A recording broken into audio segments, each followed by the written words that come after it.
नमस्कार, स्वदेश एजेंडा देख रहे हैं आप और मैं हूं आपके साथ राखी। एजेंडा में बात विदेश मामलों में संसदीय स्थायी समिति की उस रिपोर्ट की जिसमें भारत के लिए चेतावनी जारी की गई है।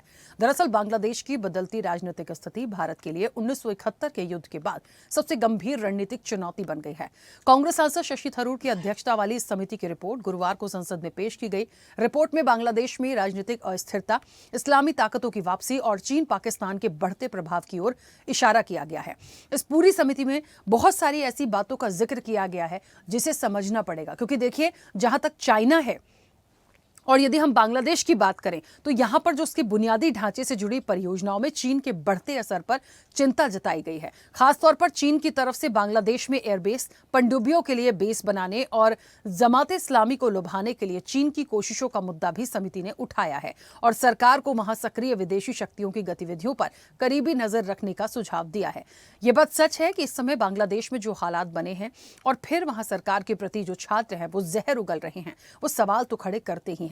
इतना ही नहीं, चाइना के साथ भारत के संबंध धीरे धीरे सुधर रहे थे, लेकिन चाइना का बांग्लादेश में सैन्य और सुरक्षा सक्रियता का बढ़ना भारत के लिए कितना बड़ा खतरा है, उस पर आज हम विस्तार से चर्चा करेंगे। उससे पहले देखिए ये रिपोर्ट।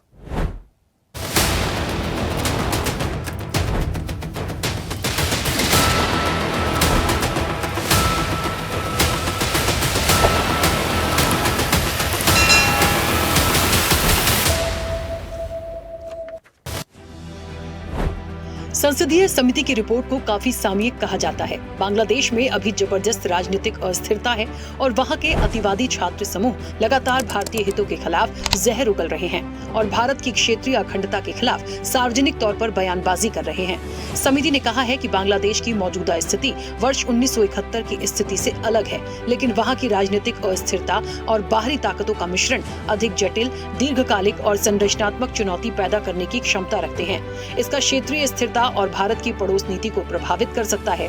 पूर्व पीएम शेख हसीना के सत्ता से हटने के बाद बांग्लादेश में जिस तरह से चीन की सक्रियता बढ़ी है, उसे विशेष रूप से रेखांकित किया गया है।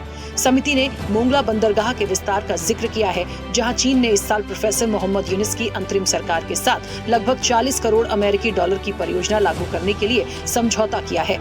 ये बंदरगाह भारत के कोलकाता से करीब है और चीन की स्ट्रिंग ऑफ पर्ल्स रणनीति का हिस्सा माना जा रहा है। इसके अलावा लाल मोनिरहाट एयरबेस के विकास में चीन की सहायता पर गंभीर चिंता जताई गई। लाल मोनिरहाट एयरबेस भारत की उत्तरी सीमा से 15 किलोमीटर दूर है और सिलीगुड़ी कॉरिडोर, जिसे चिकन नेक कहते हैं, उससे करीब है। बांग्लादेशी सेना ने कहा है कि फिलहाल इसका सैन्य उपयोग नहीं होगा, लेकिन रिपोर्ट इसे सुरक्षा के लिए खतरा मानती है। सिलीगुड़ी से बांग्लादेश वायुसेना के एयरबेस की दूरी करीब 70 किलोमीटर है। चीन की मजबूत मौजूदगी गंभीर सामरिक सवाल खड़े करती है। भूटान और भारत के बीच के चीनी इलाके को देखते हुए भी इस एयरबेस का सामरिक महत्व बढ़ जाता है। समिति ने जमात इस्लामी की हालिया चीन यात्रा का भी उल्लेख किया, जो बांग्लादेश में विभिन्न गुटों के साथ उसके व्यापक जुड़ाव का संकेत देती है। पेकुआ में चीन द्वारा निर्मित पनडुब्बी बेस का जिक्र किया गया है, जिसमें 8 पनडुब्बियों को समायोजित करने की क्षमता लगाई जा रही है, जबकि बांग्लादेश के पास केवल 2 पनडुब्बियां हैं। ये बंगाल की खाड़ी में चीन की रणनीतिक उपस्थिति को मजबूत करने की नीति की तरफ संकेत देता है। विदेश मंत्रालय की तरफ से समिति को बताया है कि चीन की उपस्थिति लंबे समय से है और हाल के राजनीतिक घटनाक्रमों का परिणाम नहीं। चीन के पास दुनिया की सबसे बड़ी नौसेना है, जिसके बेड़े में 370 से 400 प्लस के बीच युद्धपोत और पनडुब्बियां हैं। 2024-25 के अनुमानों के अनुसार, जिसमें 3 एयरक्राफ्ट कैरियर, दर्जनों विध्वंसक, फ्रिगेट और पनडुब्बियां शामिल हैं और ये संख्या तेजी से बढ़ रही है। हालांकि अमेरिका की नौसेना अभी भी गुणवत्ता और तकनीकी रूप से चीन से आगे है। बांग्लादेश में ऐसे देशों के पांव मजबूत होना भारत की सुरक्षा के लिए गंभीर खतरा है, जो हमारे मित्र नहीं।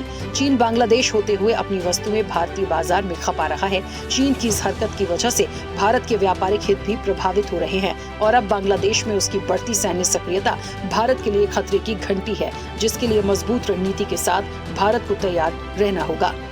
चैनल हेड आरपी श्रीवास्तव के साथ एग्जीक्यूटिव एडिटर राखी वर्मा की रिपोर्ट।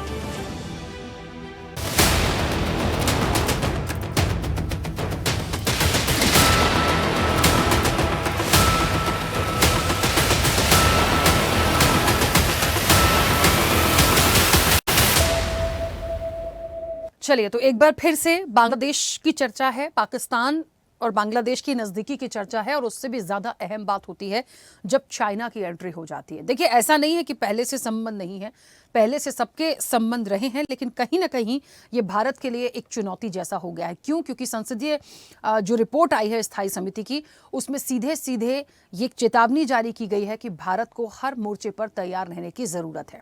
देखिए, दो तीन बातें हैं। चाइना को क्यों वहाँ पे 8 पनडुब्बियाँ देनी है या लगानी है, क्यों आप उस तरफ बढ़ रहे हैं। दूसरी चीज़, जो पाकिस्तान है और बांग्लादेश है, उनकी नज़दीकी और साथ में चाइना बीच में, ये कहीं ना कहीं वाकई में भारत के लिए हमें सोचने पर मजबूर करता है कि ये सारे जो एक कनेक्शंस बन रहे हैं या धीरे धीरे सैन्य सक्रियता को जो बढ़ाने का प्रयास है, ये किस तरीके से भारत को आने वाले समय में क्या वाकई डैमेज कर सकता है, क्या रणनीति अपनानी होगी, किस तरीके से आगे बढ़ना होगा। और एक चीज़ ये भी है कि भारत बीच में क्यों आ रहा है। बांग्लादेश के थ्रू यदि सारी चीजें हो रही हैं तो उसके पीछे का क्या बड़ा कारण हो सकता है, हम विस्तार से चर्चा करेंगे। हमारे साथ मेहमान जुड़े हैं, सबसे पहले आपका परिचय करा दें। भारतीय जनता पार्टी का पक्ष रखेंगे नवीन मिश्रा। नवीन जी का स्वागत चर्चा में जुड़ने के लिए। कांग्रेस का पक्ष रखेंगे प्रबल प्रताप शाही। प्रबल जी का भी बहुत स्वागत है। विदेश मामलों के जानकार हैं अनुपम तिवारी। अनुपम जी, आपका भी बहुत स्वागत है। रक्षा विशेषज्ञ हैं मेजर डॉक्टर मोहम्मद अली शाह। मोहम्मद अली शाह जी, आपका भी बहुत स्वागत है। और राजनीतिक विश्लेषक हैं निपुण आलम बयान। निपुण जी, आपका भी बहुत स्वागत है। चर्चा की शुरुआत अनुपम जी आपसे करूंगी। मुझे सुन पा रहे हैं? जी हाँ राखी, मैं आपको सुन पा रहा हूँ। अनुपम जी, दो बातें हैं। एक तो ये है कि चीन की बांग्लादेश में जो सैन्य बेस बनाने की जो कोशिश है उसके मायने क्या हैं। दूसरी चीज ये, भारत के परिप्रेक्ष्य में जिस तरीके से एक संसदीय स्थायी समिति की रिपोर्ट से एक चेतावनी जारी कर रही है, ये कितना बड़ा खतरा हो सकती है। और तीसरी महत्वपूर्ण बात मैं इसलिए लगे हाथ आपसे पूछते चल रही हूं क्योंकि वो अहम सवाल है, बांग्लादेश के थ्रू ये सारी चीजें कहीं इसलिए तो नहीं क्योंकि जब शेख हसीना का मैटर हुआ था उस समय भी वही स्थितियां हुई थी जो आज फिर एक बार बांग्लादेश में शुरू हुई हैं। और शेख हसीना को कहीं ना कहीं जिस तरीके से भारत ने मानवता के लिए शरण दी थी, वो एक उसका शायद खामियाजा जैसा भुगतना पड़े, क्योंकि बहुत टिप्पणियां इस वक्त भारत को लेकर हो रही। देखिए राखी जी, ये निश्चित तौर पर भारत के लिए बहुत चिंता का विषय है कि हमारे पड़ोस में जो हमारा एक दोस्त, एक साझीदार, एक हमसाया मुल्क बांग्लादेश, वो आज एंटी इंडिया सेंटिमेंट से घिरा पड़ा है। और ये अचानक से नहीं हुआ, ये हम नहीं कह सकते कि अचानक ट्रिगर हुआ है। ये दरअसल इसकी भूमिका बहुत दिनों से बन रही थी। जब से चीन की एंट्री इस इलाके में हुई है, पहले उसने इकोनॉमिकली बांग्लादेश को अपने साथ मिलाया, उसको तमाम तरह के युद्ध की सामान दिए हैं, उसको युद्ध पोत दिए हैं, एयरक्राफ्ट दिए हैं, तमाम सिस्टम्स दिए हैं। तो वहीं से उसने पकड़ना शुरू किया। अब हमको ये पता होना चाहिए कि इसके दो एंगल्स हैं, एक मिलिट्री वाला एंगल है और एक इकोनॉमिकल एंगल है। भारत और बांग्लादेश के बीच में इकोनॉमिक जो साझेदारी है वो दशकों पुरानी है, सबको पता है। जब से बांग्लादेश बना है तब से इकोनॉमिकली भारत उसका सबसे बड़ा साझेदार रहा है। अब चीन इस मुल्क को बहुत दिनों से वॉच कर रहा था और भारत की जो लोकप्रियता थी वहां पर, भारत की जो क्षमता थी वहां पर, उसको तोड़ना चाह रहा था। और ये उसको अब मौका मिला है 2024 में, जब हसीना की सरकार गई है और उसके बाद जब यूनूस की अंतरिम गवर्नमेंट आई है। उस पूरे दौरान में आप देखेंगे कि कुछ भी कारण रहे हो, कुछ भी विरोध रहे हो, शेख हसीना की सरकार जाना भारत के लिए एक बहुत बड़ा सेटबैक था। अगर हम भारत के परिप्रेक्ष्य में देखें, शेख हसीना एक सेकुलर राजनेता थी। हमने देखा है कि जितने भी कट्टरपंथी तत्व आज वहां पर बांग्लादेश के अंदर अपनी जड़ें बढ़ा रहे हैं, अपने सर उठा रहे हैं, उन सबको शेख हसीना ने अपने रिजीम में बिल्कुल दबा करके रखा हुआ। तो उनको कभी निकलने नहीं दिया, उनके फंड को कुचल के रखा था। लेकिन अब देखिए, जब इस तरह की आप शक्ति दिखाते हैं राजनीतिक रूप से, शेख हसीना के ऊपर हमेशा आरोप लगता है कि वो चुनाव को मैनिपुलेट करती थी और अपने फायदे के लिए अपने अपने ही चुनाव को जितवाती थी। वहीं से इस जो आज की सिचुएशन है, वहीं से इसके बीज पड़ने शुरू हो चुके थे। मैं इससे थोड़ा वक्त ले रहा हूं ताकि आपके दर्शकों को एग्जैक्टली समझ में आए कि बांग्लादेश में अचानक से सेंटिमेंट भारत के विरोध में क्यों आ गए। शेख हसीना को वहां के जो विपक्ष है वो पसंद नहीं कर रहा था, वहां के जो कट्टरपंथी है वो पसंद नहीं कर रहे थे। और शेख हसीना चूंकि भारत के साथ थी, भारत के साथ मिलकर के व्यापार करना चाह रही थी और एक बेहतर रिलेशन रखना चाह रही थी, ये चीज वहां के विपक्ष को पसंद नहीं आ रही थी। और धीरे धीरे करके अब जब शेख हसीना ने चुनावों में गड़बड़ी वाला जो एक दांव खेला, जिसके ऊपर आरोप लगते हैं उनके ऊपर, ये मैं नहीं जानता हूं कि वो कितना सच है, लेकिन हाँ कुछ हद तक जरूर है कि शेख हसीना के ऊपर ये मैनिपुलेशन, वोट मैनिपुलेशन का अक्सर आरोप लगता रहा है। और जब वो एक तरफा चुनाव जीतती रही और विपक्ष को बिल्कुल खड़े नहीं होने देना चाह रही थी, वो बीएनपी जैसी पार्टियों को साइड लाइन करके रखती थी, तो वहीं से इसके बीज बोए और आज सिचुएशन इतनी क्रिटिकल हो गई है। चीन को तो इसमें मौका मिला है। चीन जिस चीज की उम्मीद बरसों से कर रहा था, उसको, वही कहते हैं ना, एक कहावत है, बिल्ली के भाग से छींका टूटा, वो छींका टूट गया और उसका चीन का भाग जग गया। अब चीन इस मौके को जा नहीं देता। देना चाहता है। चीन के इसमें हित क्या है? देखिए, अभी इसी साल जून के महीने में 2025 में ही कुनमिंग मीटिंग एक हुई थी, जिसके ऊपर बड़ी चर्चाएं हुई। यहाँ पर चाइना, पाकिस्तान और बांग्लादेश के कई सारे इंटेलिजेंस ऑफिसर्स और कुछ सैन्य अधिकारी आपस में मिले थे कुनमिंग के अंदर। और भारत की इंटेलिजेंस एजेंसियां तभी से बहुत चौकन्ना है कि ये अगर ये ट्रायंगल बन रहा है तो ये भारत के लिए बहुत बड़ा खतरा है, क्योंकि भारत पहले से ही वेस्टर्न बॉर्डर पर पाकिस्तान से और नॉर्दर्न बॉर्डर पर चाइना के साथ एक हालत में, इस तरह की हालत में जिसमें युद्ध कभी भी हो सकता है। और वहां पर अगर ये ईस्टर्न फ्रंट भी खुलता है तो ये थ्री फ्रंट वॉर की सिचुएशन भारत के लिए बहुत कठिनाई होगी। और ये तीनों, खासतौर पर चाइना और पाकिस्तान, ये बांग्लादेश को अपने साथ मिलाकर के उसी थ्री फ्रंट वॉर की सिचुएशन क्रिएट करना चाहते हैं। अब यहाँ पर देखने वाली बात है कि भारत क्या करता है भविष्य में। देखिए, हमारे कई सारे प्रोजेक्ट इस समय चीन की नजर में आना चाहते हैं। सिलीगुड़ी कॉरिडोर का आपने रिपोर्ट में ही दिखाया था। हाँ। सिलीगुड़ी कॉरिडोर को चीन हमेशा से हमसे अलग करना चाह रहा था। बांग्लादेश के साथ क्योंकि हमारे रिश्ते अच्छे थे, बांग्लादेश उसको यहाँ पर हाथ नहीं रखने दे रहा था। लेकिन अब सिलीगुड़ी के जस्ट बगल में 15 किलोमीटर दूर वो जो एक रनवे बनाया जा रहा, वर्ल्ड वॉर 2 के समय का रनवे था, उसको जब से बांग्लादेश अब शुरू कर चुका है। हालांकि वो ये जरूर कह रहा है कि इसका मिलिट्री इस्तेमाल नहीं होगा, लेकिन वो मिलिट्री इस्तेमाल न हो करके भी चाइनीज सर्वेलेंस के लिए इस्तेमाल हो सकता है। भारत के तमाम मिलिट्री सकता है। तो एक खतरा ये बहुत बड़ा है। और दूसरा खतरा, हम अगर बे ऑफ बंगाल को देखें, जिसको एक आम बोलचाल की भाषा में भारत की लेक कहा जाता था, यानी कि इसके ऊपर भले ही बांग्लादेश का एक अच्छा खासा एरिया मिलता है, लेकिन उसकी सोवरेनिटी लगभग भारत के कब्जे में ही रहती थी। अब चीन यहाँ पर भारत के खिलाफ एक जानकारियां इकट्ठा करने की कोशिश कर रहा है। जो आप जिस बेस की बात आप बता रहे हैं, पनडुब्बी बेस, जहां पर 8 पनडुब्बियां बनाई जाएंगी, वो दरअसल सिर्फ पनडुब्बियों से ही हमको खतरा नहीं है। चीन के जो वैज्ञानिक है वहां पर रहेंगे, चीन के जो तमाम लोग हैं वो वहां पर हमेशा रहेंगे। और वो बे ऑफ बंगाल, यानी जिसको इंडियन लेक समझा जाता था, उसके तमाम अंदरूनी चीजों को, उसके जियोग्राफिकल जो भी सिचुएशंस है, भारत कहां पर मजबूत हो सकता है, भारत अगर भविष्य में युद्ध होता है तो कहां से अपनी न्यूक्लियर सबमरीन को लॉन्च कर सकता है, इन सब चीज को स्टडी करेंगे और उसको भारत के खिलाफ इस्तेमाल करेंगे भविष्य में। तो ये बहुत बड़ा खतरा है। और अगर हम केवल मिलिट्री दृष्टिकोण से देखें तो खतरा है ही, लेकिन स्ट्रेटेजिकली भी हमको सोचना चाहिए कि ये बांग्लादेश का इशू बहुत खतरनाक रहने वाला है। और भारत को ये जो कदम उठा रहा है, भारत, हालांकि इसके ऊपर हमें चर्चा जरूर करनी चाहिए, भारत कुछ पॉजिटिव कदम उठा रहा है, लेकिन वो हम आगे इसके ऊपर चर्चा करेंगे। लेकिन हमको ये समझना चाहिए कि स्ट्रेटेजिकली चीन ने एक बहुत बड़ा दांव खेला है हमको बैकफुट पे डालने का, और हमको कुछ ऐसा करना पड़ेगा जो आउट ऑफ द बॉक्स हो और जिससे हम चाइना, पाकिस्तान और बांग्लादेश के इस ट्रायंगल को तोड़ सके। बिल्कुल ठीक है, वापस आऊंगी। निपुण जी, मेरी आवाज पहुंच रही है? अनम्यूट करिएगा, क्योंकि निपुण जी को थोड़ा जल्दी निकलना है, इसलिए उनकी प्रतिक्रिया आ जाए, उसके बाद इस चर्चा को मैं आगे बढ़ाऊंगी। निपुण जी, कैसे इस पूरी स्थिति परिस्थिति को देखते हैं? देखिए, एक कहीं ना कहीं जो संसदीय स्थायी समिति की रिपोर्ट है उसने बहुत सारी चीजों के बारे में जिक्र किया है। बांग्लादेश का तो जिक्र है ही, बांग्लादेश के साथ साथ पाकिस्तान की जो चीजें हैं वो भी है, यहाँ चाइना की जो एंट्री है, और हर तरीके से इस चीज को देखा जाए तो भारत के लिए एक सामरिक चुनौती और खतरे की घंटी बताया गया है। कैसे इस विषय को देखते हैं? नहीं, निश्चित रूप से पाकिस्तान के साथ स्टार्टिंग से 1947 से हमारे संबंध खराब रहे हैं। चीन के साथ में सकते हैं कि एक हमारी कंपटीशन रहा है, इसको हम लोग बोल सकते हैं सामरिक प्रतियोगिता चीन के साथ हमारी, तो लिहाजा चीन के साथ हमारे अच्छे संबंध नहीं रहे हैं।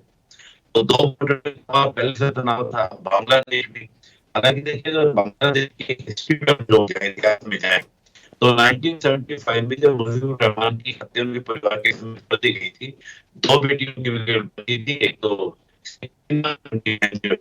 वो थी, बाकी कोई दिया गया था। 75 से लेके 6 तक आप तो वहां पर एंटी इंडी 2006 में जब आती है तो 5 साल में चले, फिर 2000। निपुण जी, आपका वॉइस क्लियर नहीं है, बहुत ज्यादा ब्रेक हो रहा है, मे बी शायद नेटवर्क इशू है, पर ऑडियो बिल्कुल क्लियर नहीं है, बहुत ब्रेक हो रही है ऑडियो। एक बार फिर से आपको कनेक्ट करने की कोशिश करते हैं जल्दी से, ताकि कम से कम आवाज तो क्लियर आए, नहीं तो हम सुन ही नहीं पा रहे हैं आप क्या कह रहे हैं। एक बार फिर से आपको कनेक्ट करते हैं, तब तक मैं मेजर डॉक्टर मोहम्मद अली शाह से बात करूंगी। मेरी आवाज पहुंच रही है? जी राकेश जी, आपकी आवाज आ रही है मेरे पास। बिल्कुल, आपकी आवाज आ रही है। बहुत समय बाद जुड़े हैं सर, बहुत समय बाद आपसे जी चर्चा राखी हो जी। रही है ना, बहुत टाइम हो गया। खैर मोहम्मद अली शाह जी, ये एक बड़ा इम्पॉर्टेंट फैक्टर है क्योंकि आप एक रक्षा विशेषज्ञ हैं, बहुत अच्छे से डिफाइन करेंगे कि सिर्फ क्योंकि बांग्लादेश के पास अभी 2 पनडुब्बियां हैं, 8 पनडुब्बी बनाने की बात होती है। ये बात सच है और ये सवाल बहुत जायज़ होता है कि क्या मकसद सिर्फ 8 पनडुब्बियां बनाने का है या उन पनडुब्बियों के माध्यम से पूरी की पूरी एक कब्जा करने की कोशिश है और भारत को एक हिट करने के लिए बड़ी रणनीति का हिस्सा है? बड़ा अच्छा सवाल किया है आपने राखी जी। देखिए, बिल्कुल ये एक बहुत बड़ी रणनीति है ये, बल्कि चीन और बांग्लादेश के अगर हम रिश्ते बोले तो ये काफी पुराने हैं वैसे अगर देखा जाए तो।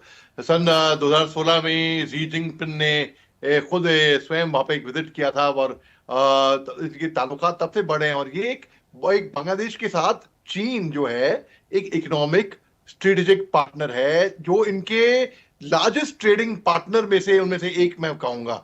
तो इनका बिगेस्ट सोर्स है इंपोर्ट्स, प्राइमरी आर्म सप्लायर्स भी हैं, और ये सिग्निफिकेंट चाइनीज इन्वेस्टमेंट जो कि चीन ने रास्ता खोल रखा है बांग्लादेश के थ्रू अपने प्रोडक्ट्स हिंदुस्तान में पहुंचाने के लिए। तो बिल्कुल आप देखिए, पनडुब्बी की बात करते हैं जो आप कहा कि 8 पनडुब्बी, बिल्कुल। और चीन जो है इसमें काफी शातिरबाजी कर रहा है, क्योंकि देखिए लाल मोनिरियल एयरबेस जो है वो कि केवल 15 किलोमीटर वो इन हिंदुस्तान के नॉर्दर्न बॉर्डर से दूर है। वो सिलीगुड़ी कॉरिडोर जो कि चिकन नेक एरिया है 20-22 किलोमीटर का उसके करीब है। और बांग्लादेश की फौज ने बोला है कि जो उनका जो एयरबेस है वो मिलिट्री पर्पस के लिए अभी स्वयं फिलहाल तो इस्तेमाल नहीं होएगा, लेकिन जो भी आता है, क्योंकि जो फासला है सिलीगुड़ी और बांग्लादेश एयरफोर्स का वो तकरीबन 70 किलोमीटर है। अब जो चीन ने का एक स्ट्रॉन्ग प्रेजेंस है जो कि बहुत स्ट्रेटेजिक थ्रेट्स रेज करता है। अब जो चीन जो है वो कंट्रोल करता है इलाके, भूटान हिंदुस्तान के इलाके के करीब में वो आना चाहता है। और जैसे कि अभी जैसे चीनी सैनिक आए थे 2-3 साल पहले की बात है ये, नेपाल में लिम्पुधुरा, कालापानी, यहाँ पर उन्होंने पिलर नंबर 11 और 12 इलीगली कंस्ट्रक्ट किया था। तब एपी शर्मा ओली ने कहा था कि कोई आया ना कोई घुसा। तो एपी शर्मा ओली का ये कहना था कि चीनी यहाँ पर नहीं आए थे, लेकिन सैटेलाइट इमेजरी के थ्रू मालूम पड़ा कि चीनी सैनिक वहां पर आए थे, नेपाल के अंदर घुसे थे, और नेपाल के अंदर पिथौरागढ़ से 70 किलोमीटर की दूरी पे इन्होंने वहां पे कंस्ट्रक्शन चालू हुआ था।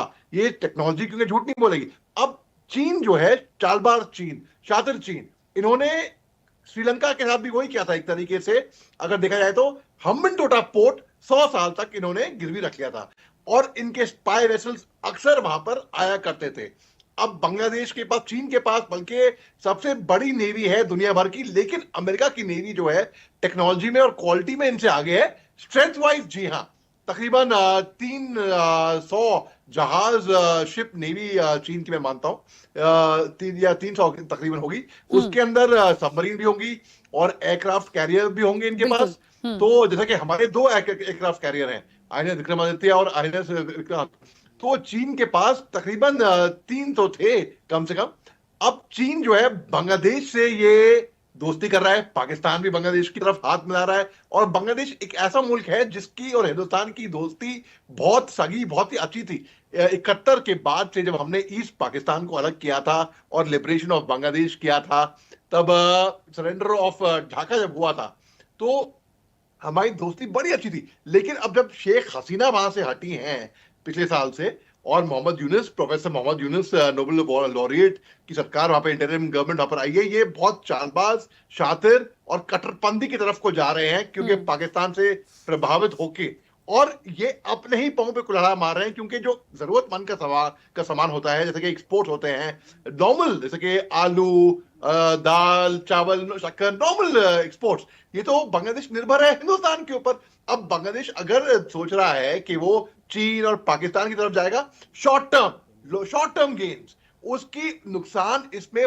बांग्लादेश का राखी जी खुद ही होएगा। अब आप देखिए, जो अब हम कंसिडर करते हैं कि जो जमात इस्लामी है उनकी रीसेंट विजिट हुई थी चाइना में, और चीन की जो वाइडर एंगेजमेंट है वो बांग्लादेश के अंदर उनके इंटरेस्ट बहुत बढ़ रहे हैं। अब आप देखिए, अगर हम इसी को और अलाउ करें, अगर हम ट्रेड की बात करते हैं, मैं अभी एक खत्म करूंगा ये 3 पॉइंट, केवल एक ट्रेड, इन्वेस्टमेंट और लोन्स।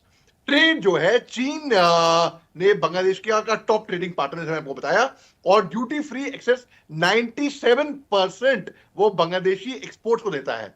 इन्वेस्टमेंट्स जो कि चाइना की जो फंड करती है मेजर इन्वेस्टमेंट प्रोजेक्ट्स, जो कि railways, Padma bridge link, rail link है, power plant, digital connectivity, billions loans वो ग्रांट वो देता है चीन और बांग्लादेश का ये अंडरस्टैंडिंग है। अब ये लोन्स की बात करते हैं तो चीन ने एक सिग्निफिकेंट लेंडर है रह चुका है वो, और वो लोन्स देता है बांग्लादेश को। वैसे ही उन्होंने डेट ट्रैप डिप्लोमेसी की थी श्रीलंका के साथ, इन्होंने पाकिस्तान के साथ जो कि सीपैक जो है चाइना पाकिस्तान इकोनॉमिक कॉरिडोर केवल दोस्ती कर रखी है पाकिस्तान से, केवल सीपैक के लिए। जिस दिन चीन का काम खत्म हो जाएगा पाकिस्तान को दूध से मक्खी की तरह निकालकर फेंकेगा। और अगर आर्म सप्लाई, डिफेंस और सिक्योरिटी की बात करें तो आर्म सप्लायर जो है चीन का, जो बांग्लादेश के अंदर वो लार्जेस्ट मिलिट्री सप्लायर है, जो कि tanks, fighter jet, missile systems, टूमिंग सबमरीन, फ्रिगेट्स और मिलिट्री कॉर्पोरेशन 2002 के बाद से जो पास फॉर्मल मिलिट्री ट्रेनिंग थी हुई थी हार्डवेयर सप्लाई की, वो चीन सबमरीन बेसिस बना रहा है। तो जी हाँ, ये कहना बिल्कुल सही होगा कि ये बेसिकली जो 8 बेसिस बना रहे हैं, ये एक लॉन्ग टर्म स्ट्रेटेजिक प्लान है इनका। जी बिल्कुल ठीक है, वापस आऊंगे। निपुण जी, अभी मुझे सुन पा रहे हैं? हाँ, प्लीज अपनी बात रखिएगा।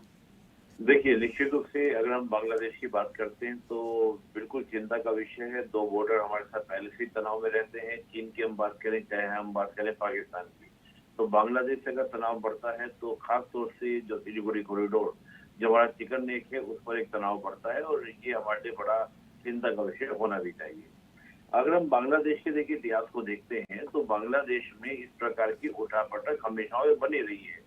आप देखिए कि 75 में जब मुजीबुर रहमान का एसोसिएशन कर दिया जाता है पूरे परिवार के साथ, सिर्फ 2 बेटी बचती, एक शेख हसीना और दूसरी उनकी सिस्टर, तो उसके बाद से आप देखिए 75 से लेके हम बात करें तो जब 96 में शेख हसीना गवर्नमेंट आती है तब तक आप देखिए कि संबंध खराब रहे और 96 से 2001 के पीरियड में सब संबंध ठीक रहे, फिर संबंध खराब हुए।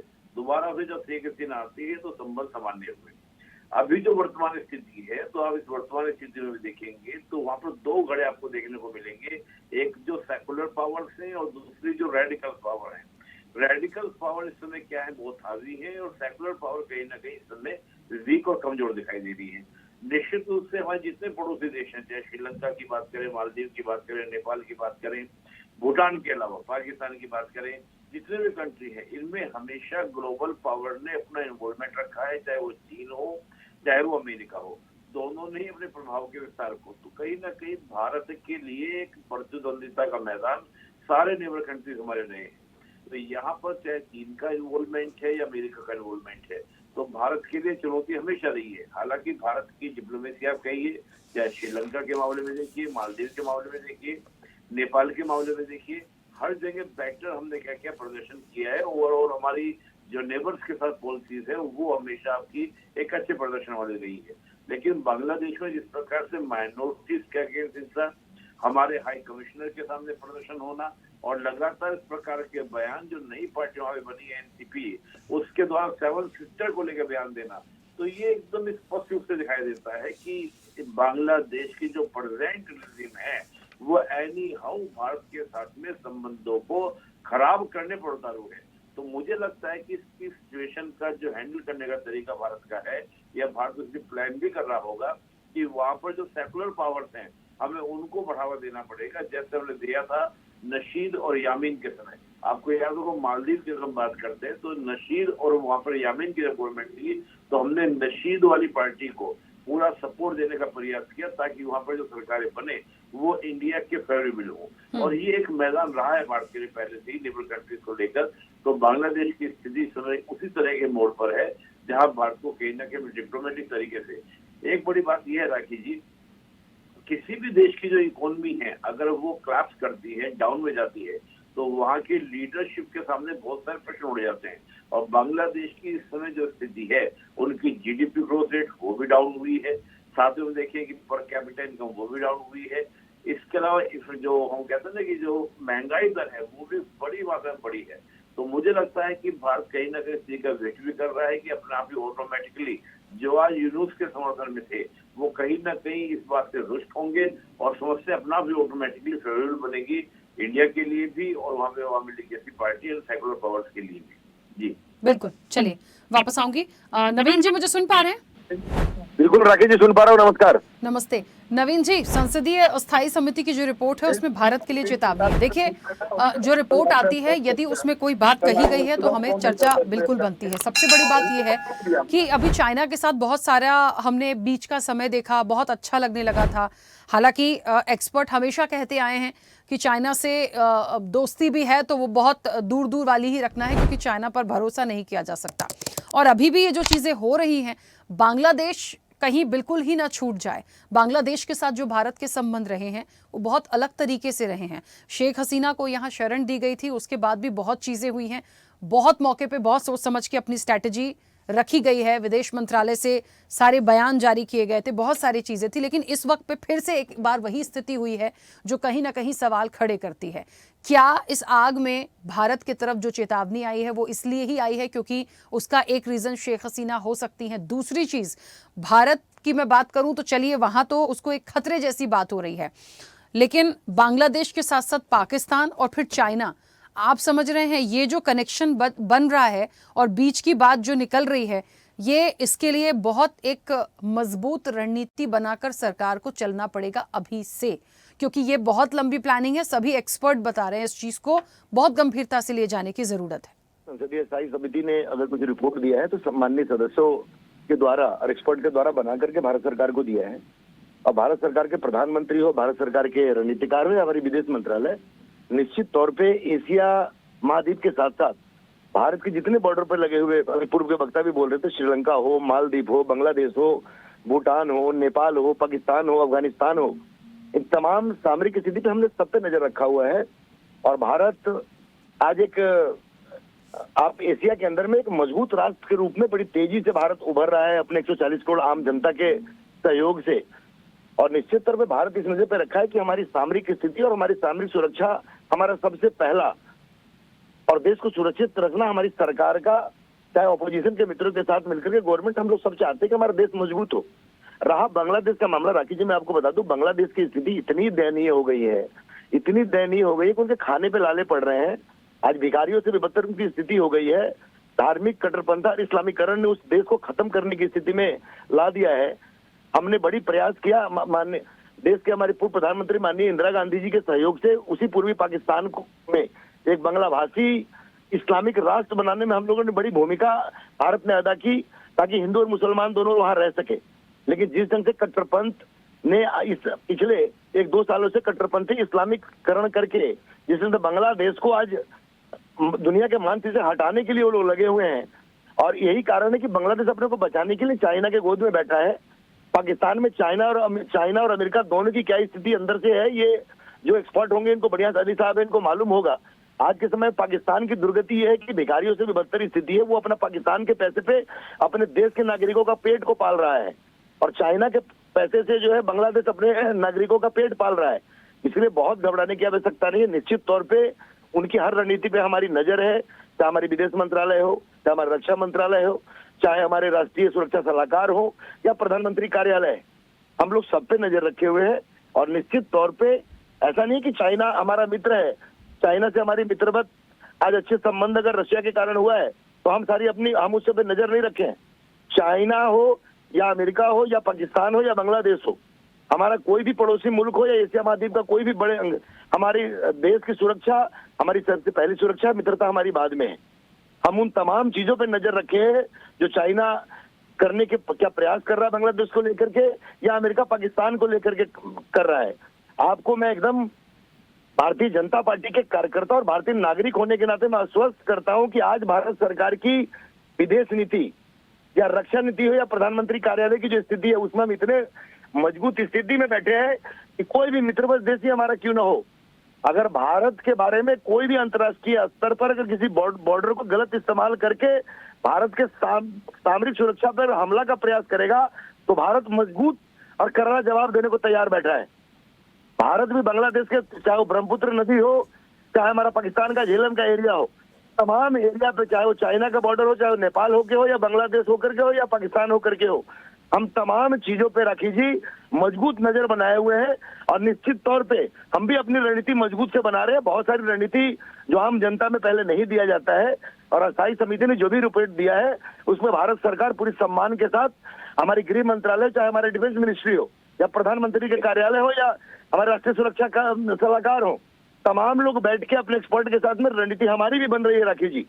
और मैं आश्वस्त कर रहा हूं कि भारत के मानचित्र पे किसी भी ढंग से, चाहे वो श्रीलंका का एरिया हो, चाहे वो मलेशिया का एरिया हो, चाहे बांग्लादेश का एरिया हो, चाहे नेपाल का एरिया हो, चाहे वो पाकिस्तान का एरिया, अफगान का एरिया हो, हम किसी भी ढंग से भारत के नक्शे पे जो भी सामरिक सुरक्षा को हमारा अंगुली दिखाने का काम करेगा, उस अंगुली को हम मरोड़ेंगे और उसका हम कड़ा से कड़ा जवाब देंगे माननीय प्रधानमंत्री नरेंद्र मोदी जी के नेतृत्व में।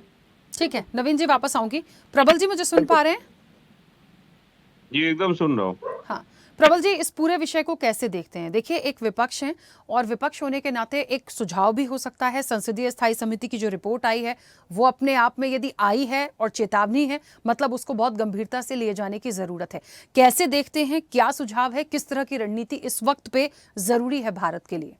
देखिए, सर्वप्रथम ये मोदी सरकार की विदेश और रक्षा नीति की नाकामी और फेलियर है, जिसको फेल कहा जाएगा। जिस देश बांग्लादेश का निर्माण 1971 में श्रीमती इंदिरा गांधी जी की रक्षा नीति और विदेश नीति और हमारे सेना के अदम्य साहस का परिचायक था, और हमने एक राष्ट्र का निर्माण कराया था, और जिसको हम लगातार जो हमारे पक्ष में लगातार रहा पाकिस्तान के खिलाफ, आज उस देश में पाकिस्तान फिर से पुनः वापस आ गया है और उस देश में आईएसआई पूर्ण रूप से कार्य कर रही है।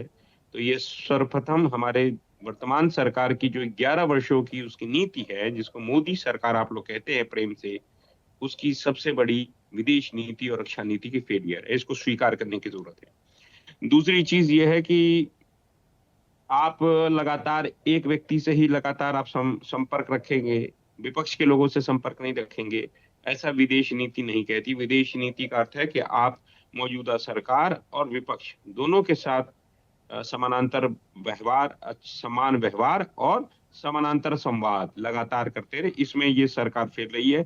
लगातार ये लोग, आपको पता ही है, बांग्लादेश में बिजली दिलवाने के लिए, बिजली का ठेका दिलवाने का निर्णय को नरेंद्र मोदी जी ने जाकर अडानी से वहां पर जो ऑर्डर दिलवाए, ठेका दिलवाया। उसी के बाद शेख हसीना के खिलाफ भी बहुत बड़ा अनरेस्ट हुआ है। ये तीसरी सरकार है जो अडानी के कारण गिरी है। पहले श्रीलंका में गिरी, दूसरी बांग्लादेश में गिरी है, और कीनिया में जाते गिरते गिरते बची। तो स्थिति ये है, इसको समझना चाहिए। मौजूदा सरकार के प्रधानमंत्री एक देश के प्रधानमंत्री न होकर एक पार्टी के प्रधानमंत्री बनकर रह गए हैं, और पार्टी से भी ज्यादा वो एक व्यापारिक समूह को ठेका दिलवाने का कार्य करते हैं विदेश की, क्योंकि बाकी साथी नहीं बोल पाएंगे, क्योंकि उनकी कुछ ना कुछ निजी अपनी कुछ लिमिटेशंस है। लेकिन हम तो विपक्ष है, हम तो बताएंगे लोगों को, चीजों से परिचय भी कराना है हमें कि क्या किन कारणों से सरकार के किन गलतियों के कारण ये मौजूदा स्थिति हो गई है। आज सोचिए, जहां पूर्वी पाकिस्तान और पश्चिमी पाकिस्तान को दो टुकड़े में बांटकर बांग्लादेश निर्माण करके अपने पक्ष में रखा, आज उस बांग्लादेश में अमेरिका और चीन दोनों का इंटरवेंशन हो रहा है। और हमारा जिस 7वें बेड़े से इंदिरा गांधी जी नहीं डरी, बिना डरे उन्होंने पूरा निर्माण करने का पूरी प्रक्रिया की। हमारे सैनिकों ने, सेना ने अदम्य साहस करते हुए 90,000 पाकिस्तानी सैनिकों को घुटनों पर ला दिया, उनको आत्मसमर्पण किया, करने पे मजबूर कर दिया था। आज उस बांग्लादेश में भारत के खिलाफ नारे लगाए जाते हैं। भारत के कॉन्सुलेट जनरल, वाणिज्य दूतावास और अन्य दूतावासों पर के सामने हंगामे हो रहे हैं, आगजनी हो रही है। ये बहुत बुरी स्थिति है।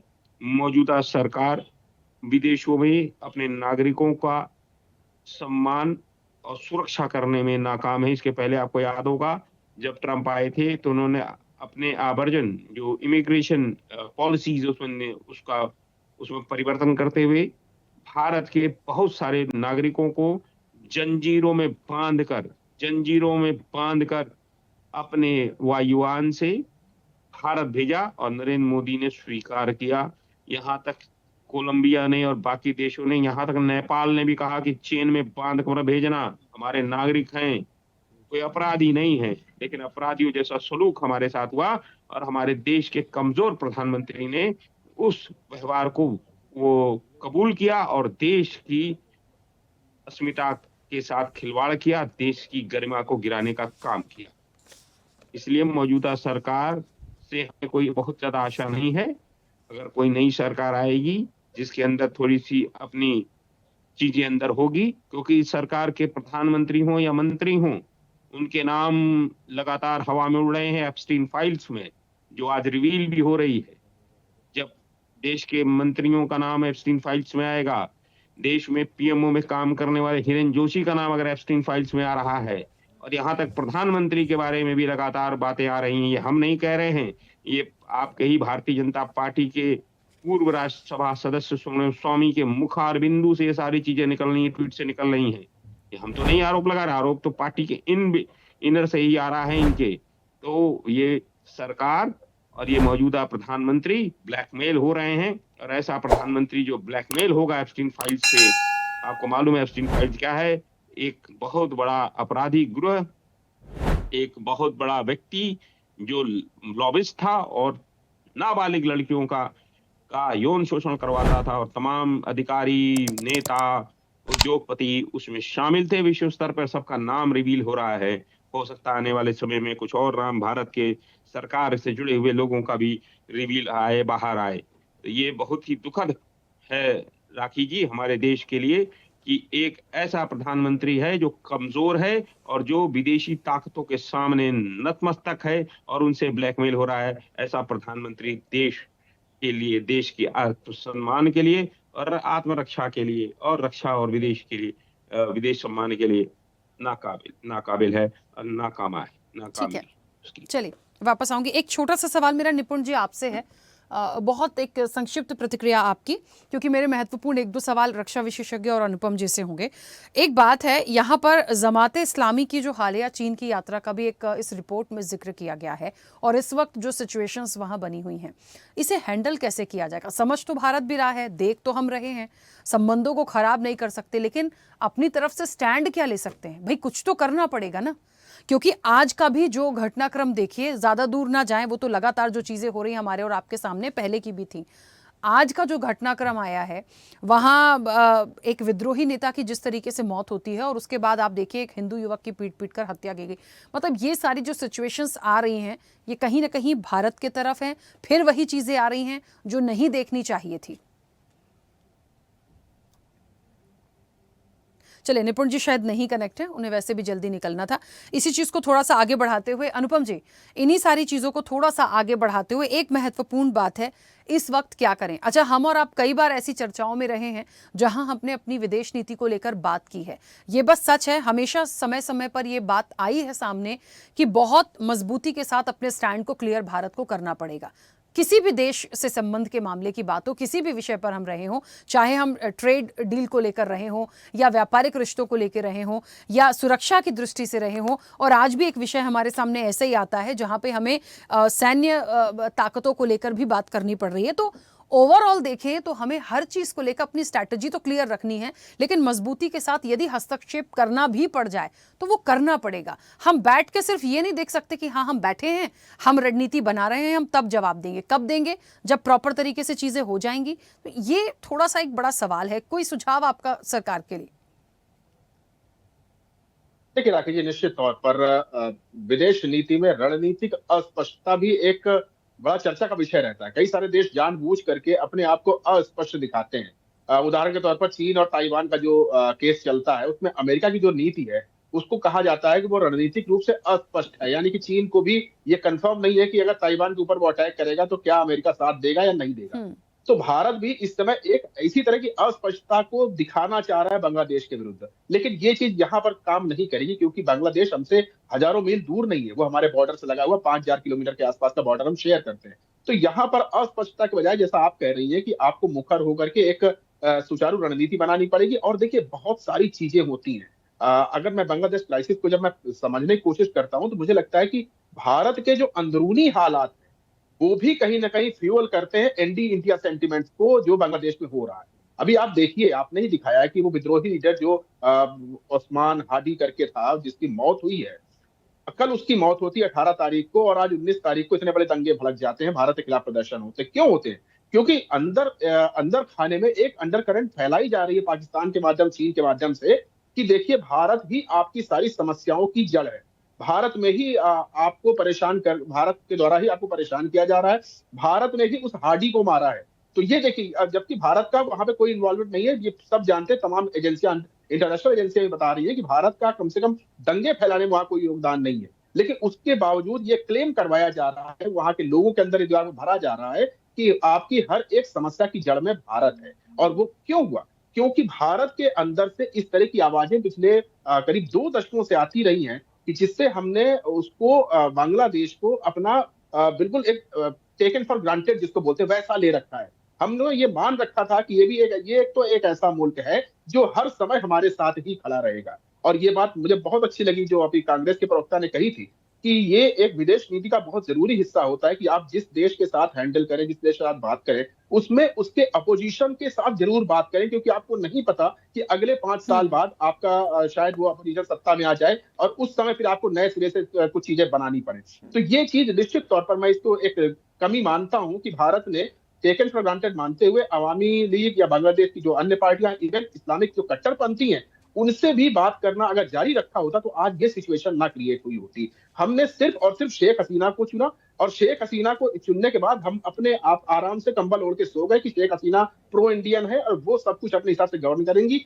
वो कुछ भी करेगी, वो भारत के हित में ही होगा। लेकिन हमने अगर वहां भी ये सोचा होता कि हसीना ठीक है, अच्छी है, लेकिन हम दूसरों को भी इन्वॉल्व करें, वो हमने नहीं किया, और इससे वो हमसे दूर होते गए, और इसमें अंतर्राष्ट्रीय शक्तियों को उनको हमारे विरुद्ध भड़काने का एक मौका मिल गया। तो वो उसकी हम आज देख रहे हैं कि आज कैसा हो रहा है। बाकी रही सुझाव की बात, तो निश्चित तौर पर इस सरकार ने कम से कम सिलीगुड़ी कॉरिडोर के ऊपर जो एक खतरा मंडरा रहा है, उसके ऊपर अपनी भूमिका स्पष्ट करी है। भले ही वो अभी तक पब्लिक डोमेन में बहुत ज्यादा नहीं है, लेकिन आप ये मान के चले कि सैन्य रूप से कम 3 मिलिट्री बेसिस इस तरह के वहां पर ऑलरेडी बनाए जा चुके हैं, जो कि पूरे सिलीगुड़ी कॉरिडोर को, यानी कि बिहार से लेकर के, भले ही बिहार डायरेक्ट टच नहीं करता, लेकिन नजदीक है, बिहार के जो निकटवर्ती जिला है वहां से लेकर के आसाम तक 3 बड़े मिलिट्री बेसेस बनाए गए हैं। वो ऑपरेशनल भी हो चुके हैं, और वो इसी वजह से बनाए गए हैं कि कम से कम अगर भविष्य में यहाँ पर कुछ ऐसा मिलिट्री कुछ मूवमेंट चाइना की तरफ से या बांग्लादेश की तरफ से होता है, तो उसको हम काउंटर कर सकें, और ये बहुत दिनों से जरूरी था। तो ये एक सराहनीय कदम हुआ, और साथ ही साथ एक और बांग्लादेश की बॉर्डर से लगा हुआ एक ट्रेनिंग सेंटर भी खोला गया है अपनी मिलिट्री के लिए, और उसको भी बहुत तेज गति के साथ कंप्लीट किया जा रहा है। तो ये सब चीजें हैं, लेकिन ये पहले शुरू कर देनी चाहिए थी। खैर, देर आए दुरुस्त है। तीसरी चीज, इस पर्टिकुलर इलाके में हम सबको पता है कि एक मजबूत एयर डिफेंस सिस्टम भारत ने वहां पर तैनात किया है, S-400 वहां पर तैनात है। यानी कि हमको आभास तो है कि कल को यहाँ पे कुछ समस्याएं आ सकती हैं, तो उसके लिए अपनी सुरक्षा की जरूरतें पूरी करना शुरू कर चुके हैं। और रही बात मैरीटाइम की, यानी कि आप समुद्री जो इलाका है, उससे हमें सबसे ज्यादा खतरा है।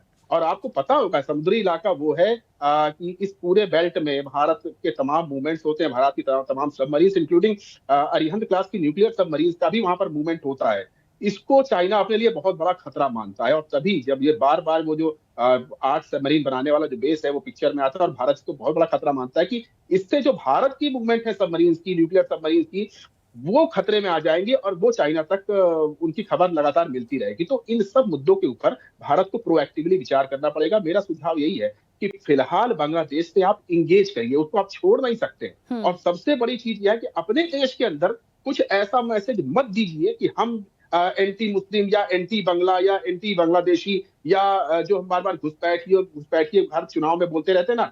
अब आप ये समझे, बहुत छोटी चीज है, घुसपैठिए हमारी समस्या है, लेकिन उन घुसपैठियों को हम सीधे रोहिंग्या और बांग्लादेश से जोड़ते हैं, और ये जो इन्फॉर्मेशन जब बांग्लादेश में जाती है, तो उनको लगता है यार ये सारे इंडियन हमेशा हमारे खिलाफ ही बोलते थे, हम कहाँ इनके घर में घुस रहे हैं जो ये हमको घुसपैठिया बोल रहे हैं। देखिए, छोटी चीजें हमने उसको अपने चुनाव में इस्तेमाल करते हैं, लेकिन उसका जो एक दूसरा मूल्य है वो वहां पर जाता है, वो हमारे लिए हानिकारक होता है। तो भारत को कम से कम अपनी जो लोकल राजनीति है उसका अंतरराष्ट्रीयकरण इस तरह से नहीं करना चाहिए जिससे कि उनको मौका मिल जाए, यानी इस पे सुधार की गुंजाइश बनती है। और ये बहुत सीरियस इशू है, और इसके ऊपर बहुत ज्यादा और बहुत तेज गति से काम होना चाहिए। जिस तरह से मिलिट्री ने काम किया, मैंने इसलिए एग्जाम्पल दिया कि जिस तरह से मिलिट्री अपने आप को मजबूत कर रही है, उसी तरह से ये जो बाकी जो सेक्टर्स हैं, चाहे वो स्ट्रेटेजिक सेक्टर्स हों या फिर इकोनॉमिक सेक्टर्स हों, हमको इकोनॉमिक वाला एंगल नहीं भूलना चाहिए। जो बांग्लादेश हमारे ऊपर इकोनॉमिकली बहुत ज्यादा डिपेंड कर रहा था, उसको हमने इस समय भिखारी भिखारी बोल करके अपना पल्ला झाड़ ले रहे हैं। साहब, ये सब चीजें नहीं चलती हैं। आप, बांग्लादेश सोवरेन नेशन है, वो भिखारी हो गया ये कह देने से हमको नहीं खुश होना चाहिए। हमको उसको भिखारी नहीं बनने देना, हमको उसके साथ ट्रेड एंगेजमेंट करके रखनी, बना के रखनी है। और ये सब चीजें बोलने में भले अच्छी लगती है, लेकिन आपके विदेश मामलों की जो नीतियां बनती हैं, वो इन छोटे छोटे पहलुओं को ध्यान में रखकर बनती हैं। और मुझे लगता है कि भारत सरकार को समझ में आया है, वो इसके ऊपर वो काम कर रही है, और इसके रिजल्ट कुछ दिनों में आपको देखने को मिल सकते हैं। बिल्कुल। मोहम्मद अली शाह जी, एक बात तो बिल्कुल सही है कि जितनी भी विदेशी शक्तियों की गतिविधियों की बात हो रही है, ये बिल्कुल सही और सटीक बात बनती है कि उन पर नज़र रखने की ज़रूरत है। और एक बात अनुपम जी ने बिल्कुल सही बोली, मैं तो कहती हूँ बांग्लादेश क्यों सर, पाकिस्तान भी यदि बहुत बुरी स्थिति में है तो हम उसे भी कम क्यों समझे, क्योंकि यहाँ पर रणनीति अकेला पाकिस्तान नहीं बना रहा। हमें इन चीज़ों को देखना पड़ेगा मोहम्मद अली शाह जी, कि अकेले पाकिस्तान नहीं, अकेले बांग्लादेश नहीं, जब दो देश मिलकर, वो कमजोर ही सही, किसी एक बड़ी शक्ति की एंट्री होने देंगे और उस तरीके से वो वहां अपनी जमावट करेगा, तो मिलके कुछ भी कर सकते हैं। आप कितने ही अच्छे व्यापार और सारी चीजों को मेंटेन करो, लेकिन पीछे का जो रणनीति है, यदि वो भारत को हिट करने की है तो वो तो होगी। इसीलिए मैंने ये सवाल किया था कि शायद हो सकता है ये 8 पनडुब्बी तो ठीक है, लेकिन इसके पीछे जो एक बहुत बड़ा खतरा है, जिसका जाल बिछाने की कोशिश है, और शायद बहुत पहले से इस जाल को बुना जा रहा है, वो बहुत नजदीक चलते चले जा रहे हैं। तो इन सारी चीजों पर नजर रखने की जरूरत है, क्योंकि आप एक रक्षा विशेषज्ञ हैं।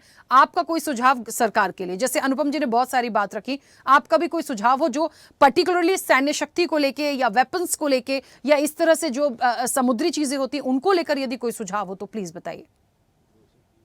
जी राखी जी, सबसे पहले तो मैं कुछ कहने से पहले तो मैं दाग देता हूँ। वाकई में जिस तरीके से आप स्टेयर करती हैं एक पैनल को, जिस तरीके से आप मॉडरेट करती हैं, काबिल तारीफ है। वाकई में आप हर एक पैनलिस्ट को आप बड़ी तसल्ली से सुनती है, हर एक के व्यू पॉइंट, जो कि बहुत जरूरी भी है। अब आप देखिए, मैं कुछ हाई लेवल विजिट्स की बात करता हूँ चीन और बांग्लादेश के बीच में। आप देखिए, बांग्लादेश का एक अनरिटन एक ट्रेडिशन था कि बांग्लादेश की जब नई सरकार आती है, वो नई दिल्ली सबसे पहले देश, मूल का सबसे करीबी उनका हिंदुस्तान था। तो अनरिटन था ये, वो आके हिंदुस्तान में विजिट करते हैं। लेकिन अब जो chief adviser professor Mohammad Yunus साहब, नोबेल लॉरिएट, उनकी पहली ऑफिशियल स्टेट विजिट बीजिंग में हुई थी मार्च 2025 में, इसी साल। अब इससे वो ट्रेडिशन टूट गया। अब वो उनकी मुलाकात होती है वहां पे प्रेसिडेंट जी जिनपिंग से, और वो पैसे लेकर आए वहां से। उनकी फ्रूटफुल विजिट थी, जो कि अप्रोक्सीमेटली $2.1 बिलियन की इन्वेस्टमेंट लोन्स, ग्रांट्स के तौर पर चीन ने बांग्लादेश को दी थी। इकोनॉमिक अग्रीमेंट्स की बात करते हैं तो बांग्लादेश और चीन ने एक 9 अग्रीमेंट्स पे अर्ली 2025, मतलब इसी साल से 9 अग्रीमेंट्स पे साइन कर रखा है, जो कि बात हो रखी है, जिसमें जो कवर करती है इकोनॉमिक, टेक्निकल कोऑपरेशन, इंफ्रास्ट्रक्चर और डिजिटल सेक्टर। अब इसमें अगर देखें, गौर करें, तो चीन ने कमिट किया एक्सटेंडिंग के 0 टैरिफ फैसिलिटी वो बांग्लादेश को देगा, और वो 2028 तक। और इंफ्रास्ट्रक्चर प्रोजेक्ट्स की बात करें तो जो मेजर प्रोजेक्ट्स जो इंक्लूड करते हैं $370 मिलियन के, जो कि चीन फंड करती है एक्सपेंशन ऑफ मोंगला पोर्ट, और डिस्कशन जो 50 साल का इनका मास्टर प्लान है, जो कि रिवर और वाटर मैनेजमेंट को लेकर है, उसके जो कि सेंसिटिव टीसर रिवर प्रोजेक्ट को लेकर है। और जो मिलिट्री कोऑपरेशन की बात करें तो चीन बांग्लादेश से के साथ एक टॉप सप्लायर है मिलिट्री हार्डवेयर का, अगस्त 2025 से, इसी साल, मतलब कुछ महीने पहले। अब बांग्लादेश के जो चीफ ऑफ आर्मी स्टाफ हैं जनरल वकास उस जमान, उन्होंने वो चीन विजिट करते हैं, और वो डीपन, उन्होंने जो टाइज हैं जो वो और ज्यादा गहरे अपने ताल्लुकात करें। और स्ट्रेटेजिक इम्प्लीकेशंस की बात करते हैं तो फिर जियोपॉलिटिकल अलाइनमेंट है बांग्लादेश की, जो क्लोजर आती है चीन से अलोंग साइड, जो कि एंगेजमेंट होती है पाकिस्तान, और जिससे जो कंसर्न होते हैं पॉलिटिकल और एंटी इंडिया ब्लॉक जो उन्होंने बांग्लादेश ने अभी बना के रखे हैं। हमारी तो पूरी कोशिश रही है, ऐसी बात नहीं है कि हमने कोशिश नहीं करी कि बांग्लादेश से हम कम्युनिकेशन बनाए। अब बांग्लादेश ही अब पाकिस्तान की तरफ जा रहा है और कट ऑफ कर रहा है। इसमें इसमें हम हिंदुस्तान भी चाह के भी क्या करें, हमारी फॉरेन पॉलिसी अच्छी है, इसमें ट्रस्ट डेफिसिट जो होता है, और हमने फेंसिंग शुरू करते हैं हम हिंदुस्तान और बांग्लादेश की, जो कि पुरुष बॉर्डर है, और यहाँ पर स्मगलिंग, वहां पे एनिमल कैटल, ह्यूमन ट्रैफिकिंग बहुत होती है, और अब 75% तो फेंसिंग में हो गई है, लेकिन बाकी जो बड़े मुश्किल इलाके हैं जहाँ पे रिवाइन्स हैं और बहुत मुश्किल इलाके हैं, तो वहां पर फेंसिंग होनी है। और बांग्लादेश को इस खिलाफ है कि भाई ट्रस्ट डेफिसिट कहते हैं, ट्रस्ट हमें पूरा हक बनता मोहम्मद है, अली शादी, अधिकार थोड़ा बनता है जल्दी से, अपने समय की सीमा है, थोड़ा जी, जल्दी से। अपने मुल्क को हम हिफाजत करें। बस मैं ये 2 पॉइंट और बोलूंगा, और जो डिजिटल और एनर्जी फुटप्रिंट है जो कि चीन जो डोमिनेट करती है बांग्लादेश के अंदर, जो 4G इंफ्रास्ट्रक्चर है और जो एक्टिवली जो बिल्ड कर रही है 5G नेटवर्क, जो रोहिंग्या क्राइसिस जिसकी हमने बात करी अभी, जो इंटरिम गवर्नमेंट है उन्होंने चीन के साथ मीडिएशन किया और बोला बांग्लादेश के, और जो फैसिलिटेट किया repatriation of Rohingya refugees Myanmar से, लेवरेजिंग जो बीजिंग के इन्फ्लुएंस है जो म्यांमार जनता को लेकर है। और मैं आखिरी पॉइंट ये बोलूंगा, जो हिस्टोरिकल कॉन्टेक्स्ट है वो डिप्लोमेटिक ओरिजिन से है, वो के फॉर्मल रिलेशनशिप्स विद एस्टैब्लिशमेंट जो कि जनवरी 1976 से है, जो कि शॉर्टली एक पीरियड हुआ जहां पर चीन ने अपोज किया बांग्लादेश का इंडिपेंडेंस, मगर उसके बाद अब देखिए इनकी नजदीकियां बढ़ रही हैं, और जो इकोनॉमिक एवोल्यूशन है वो चीन ने रिप्लेस किया बांग्लादेश को लार्जेस्ट पार्टनर 2006 के बाद से, और 2025 में जो एक्सचेंज रेट है इनका जो करेंसी का, वो अप्रोक्सीमेटली मैं बोलूंगा 1 CNY to 17.37 BDT है जी। ठीक है, चलिए, क्योंकि समय की सीमा है। नवीन जी, मुझे सुन पा रहे हैं आप? सुन पा रहा हूँ सर, बहुत भी सुन रहा हूँ। हाँ, बहुत एक छोटा सा मेरा सवाल है, प्लीज उसकी बात रखिएगा, क्योंकि प्रबल जी ऑलरेडी बहुत सारी बातों को क्लियर कर चुके थे। उन्हीं की एक बात को मैं कहना चाहती हूँ, क्योंकि उसका समर्थन अनुपम जी ने भी किया। सर, कभी भी इस तरह की कोई स्ट्रैटेजी होती है, या ठीक है विदेश नीतियां हैं हमारी रक्षा पॉलिसी है, सारी चीजें हैं, लेकिन विपक्ष जो होता है वो भी एक मजबूत कड़ी है सर। कभी इस तरह की कोई स्ट्रैटेजी प्लान होती है, देश की सुरक्षा को लेकर होती है, क्यों इनके सुझाव को शामिल नहीं कर सकते? राखी जी, निश्चित तौर पे भारतीय जनता पार्टी और एनडीए की सरकार जो है विपक्ष को पूरा सम्मान के साथ चाहती है कि विपक्ष देश के सामरिक मामले में मजबूती से अपने देश का समर्थन करे और साथ आए। लेकिन दिक्कत यहाँ हो गई है कि अपोजिशन के जो मित्र हैं ये इतने धरे में बटे हुए हैं, और ये कभी भी मिठाई खा के नहीं, करेला खा के ही बात करते हैं, चाहे लोकसभा हो या राज्यसभा हो या भारत की सरकार हो। भारत सरकार इनको निमंत्रण भी करती है तो ये बस अपनी केवल पदरूपता के शिकार, और ये साबित करा देते हैं। देश की आम जनता इनके असलियत को पहचान चुकी है। दिक्कत यहाँ ये हो रही है, हम तो चाहते हैं कि अपोजिशन के मित्र हमारे साथ आए, देश के सामरिक मामले में चर्चा करना चाहिए। आदरणीय अनुपम जी ने और अली साहब ने बिल्कुल ठीक कहा है, मैं इनके बातों का पूर्ण रूप से समर्थन कर रहा हूँ कि भारत सरकार को अपनी रणनीति में, सामरिक व्यवस्था में एशिया के जो भी पड़ोसी देश हमारे बॉर्डर पे हैं उनके विपक्ष से भी बात करनी चाहिए। बिल्कुल मैं समर्थन कर रहा हूँ इस चीज को, लेकिन देश के विपक्ष की स्थिति यह है कि देश के विपक्ष बिना सरकार के रह नहीं सकते, बिना पद के रह नहीं सकते। ये इतने ज्यादा पदरूपता के शिकार हो गए कि इनके पास एक ही रास्ता है, मात्र नरेंद्र मोदी जी को गाली देना।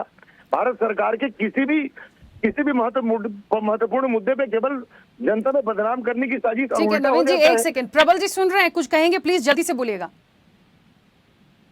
हाँ, मैं सुन रहा हूँ। देखिए, मैं एक चीज बताऊं, 3 देश, चीन, अमेरिका और पाकिस्तान ने बांग्लादेश के निर्माण के समय में बांग्लादेश को मान्यता नहीं दी थी, और आज विडंबना देखिए, हमारी विदेश नीति का फेलियर ही मानना पड़ेगा कि आज चीन, पाकिस्तान और अमेरिका तीनों वहां पर शेक हैंड करके खड़े हैं।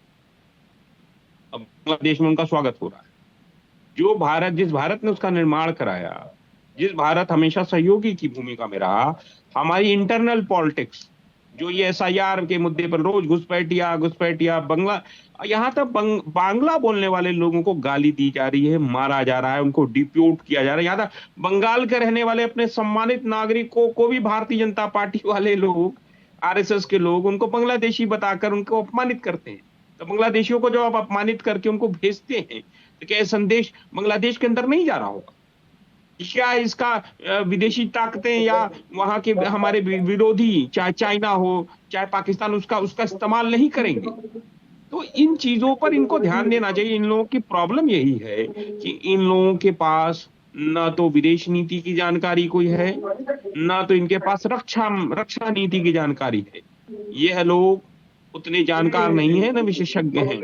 ये लोग बस विपक्ष ने ये कर दिया, विपक्ष ऐसा है, ये लोग इंडिया इज मोदी बनाना चाहते हैं। इंडिया इज मोदी नहीं हो सकता, भारत मोदी नहीं है। भारत देश मोदी से लाखों गुना, हजारों गुना, करोड़ों गुना बड़ा है। कांग्रेस यही चाहती है, अपोजिशन यही चाहती है, संभव नहीं है। देखिए फिर वही शुरू कर दिया, अपोजिशन किया चाहता है। अरे भाई आपका विदेश, अगर आपका पड़ोसी राष्ट्र से कुछ लोग आ गए तो उनके आपको कुछ पता भी है, आपकी जीडीपी से बढ़िया जीडीपी चल रही थी उनकी। हिंदुस्तान की फिर वही चीज है। ठीक है, चलिए आप लोगों के साथ प्रॉब्लम यही है, ये बहुत बड़ी प्रॉब्लम है। तुलना नहीं है, जानकारी झगड़े का आपको विषय है नहीं है, नहीं। क्योंकि समय हो गया। चर्चा को रोकूंगी। आप सभी का बहुत शुक्रिया इस चर्चा में जुड़ने के लिए। देखिए, संसदीय स्थायी समिति की एक रिपोर्ट आई है और सबसे महत्वपूर्ण ये होता है, आते आते वो राजनीतिक विषय शुरू हो जाता है। एक के पास ये कहना है कि विपक्ष सिर्फ मोदी जी को कोसता है, गालियां देता है, इसके अलावा काम नहीं है। वही सत्ता पक्ष को देखिए, वो भी सीधे सीधे जब कोई बात होती है तो नेहरू जी, सोनिया गांधी, राजीव गांधी और राहुल गांधी पर चले जाते हैं। तो इन सब चीजों से निकलकर देश की सुरक्षा के बारे में सोचिए। जहां सुरक्षा की बात आती है वहां पे उस पॉलिसी, उस रणनीति के तहत बात करिए। यहां पे ये राजनीति का विषय बिल्कुल भी नहीं था, क्योंकि सरकार भारतीय जनता पार्टी की है। उनको देखना पड़ेगा कि क्या स्ट्रेटेजी आगे के लिए प्लान की है और कैसे इन चीजों से हम आने वाले समय में सिक्योरिटी पॉइंट ऑफ व्यू से भारत को तत्पर रहना है और कैसे हम कर सकते हैं। चर्चा में इतना ही। बने रहिए स्वदेश न्यूज के साथ। सबसे पहले देश।